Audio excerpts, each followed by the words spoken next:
যেমন গীতার কোনো একটা জায়গায় ভগবান বলেছেন যে মূর্তি পুজো করা যাবে না, মানে মূর্তি পুজো করা উচিত না, এরকম। গীতা পড়ো না বাঙালি তুমি ফুটবল খেলো, এটা কতটা যুক্তিগত?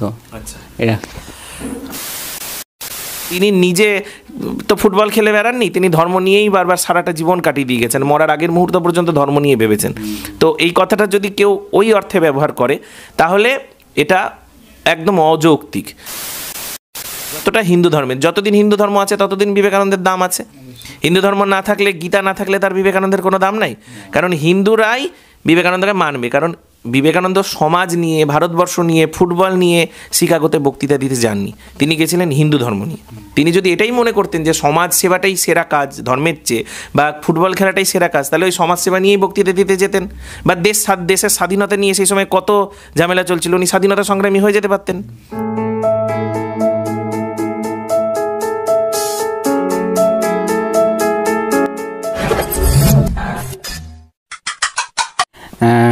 আপনি যেহেতু স্বামী বিবেকানন্দের নামটা তুললেন, স্বামী বিবেকানন্দ বলেছিলেন যে গীতা পড়ো না বাঙালি তুমি ফুটবল খেলো, এটা কতটা যুক্তিগত?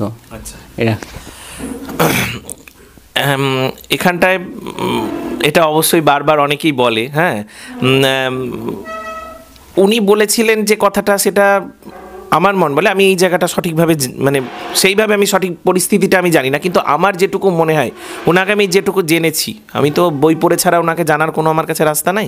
ওনাকে বই পড়ে, ওনার বক্তৃতা শুনে, হিন্দু ধর্ম সম্পর্কে ওনার যে সমস্ত কথা আছে সেইগুলো শুনে আমি যেটুকু বুঝেছি, তাতে উনি এই কথাটা ওই মানুষদেরই বলেছিলেন যারা ওই কোনো কাজও করবে না, মানে ধর্মের কাজও করবে না, আবার মানে সমাজেরও কোনো কাজে লাগবে না। ফুটবল খেলা মানে সমাজের কাজে লাগা, তাই বলেছিল তোমরা ধর্মের কাজে না লাগতে পারো কিন্তু সমাজের কাজে তো লাগো।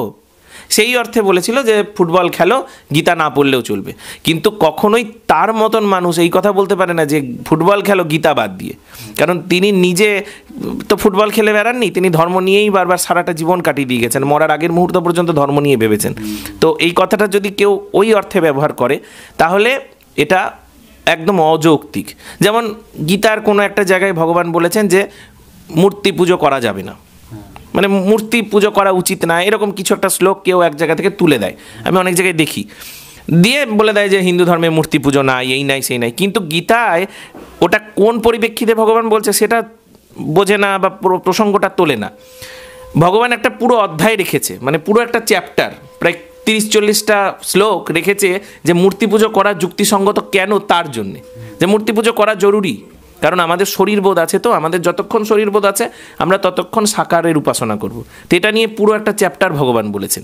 তো ওই একটা শ্লোক কোথাও থেকে তুলে দিয়ে যদি বলি, ওই জায়গাটা আমাদের পড়তে হবে, জানতে হবে যে বিবেকানন্দ গীতা পাঠ অপেক্ষা ফুটবল খেলা ভালো এই কথাটা কেন বলেছেন। তো নিশ্চয়ই সেই জায়গাটা পড়লে মানুষ বুঝতে পারবে যে তিনি এখন যেমন করে কথাটা শুনতে লাগছে তেমন করে বলেননি। তিনি নিশ্চয়ই বোঝাতে চেয়েছেন যে যদি তুমি ধর্মের কাজে না লাগো, অন্তত সমাজের উন্নতির কাজে লাগো। কারণ তুমি সমাজের কোনো কাজ করলে, একটা অনাথ শিশুকে যদি তুমি জীবন দাও, বাঁচানোর চেষ্টা করো, তাহলে সে বড় হয়ে ধর্মের কাজে লাগতে পারে, ধর্মকে রক্ষার কাজে লাগতে পারে। কারণ বিবেকানন্দের অর্থ কতটা, বিবেকানন্দের ভ্যালু কতটা, বিবেকানন্দের মূল্য কতটা, যতটা হিন্দু ধর্মের, যতদিন হিন্দু ধর্ম আছে ততদিন বিবেকানন্দের দাম আছে। হিন্দু ধর্ম না থাকলে, গীতা না থাকলে তার বিবেকানন্দের কোনো দাম নাই। কারণ হিন্দুরাই বিবেকানন্দকে মানবে, কারণ বিবেকানন্দ সমাজ নিয়ে, ভারতবর্ষ নিয়ে, ফুটবল নিয়ে শিকাগোতে বক্তৃতা দিতে যাননি, তিনি গেছিলেন হিন্দু ধর্ম নিয়ে। তিনি যদি এটাই মনে করতেন যে সমাজ সেবাটাই সেরা কাজ ধর্মের চেয়ে, বা ফুটবল খেলাটাই সেরা কাজ, তাহলে ওই সমাজ সেবা নিয়েই বক্তৃতা দিতে যেতেন। বা দেশের স্বাধীনতা নিয়ে সেই সময় কত ঝামেলা চলছিল, উনি স্বাধীনতা সংগ্রামী হয়ে যেতে পারতেন। উনি কিন্তু তা করেননি। উনি শুধুমাত্র হিন্দু ধর্ম নিয়ে, উনার যত প্রবচন আছে, সেরা সেরা যত প্রবচন সব হিন্দু ধর্ম নিয়ে, হিন্দু ধর্ম ছাড়া তিনি কিচ্ছু বলেননি। তাই গীতা পাঠ অপেক্ষা ফুটবল খেলা ভালো, এটা কখনোই সঠিক কথা নয়, এটা একটা বিকৃত কথা।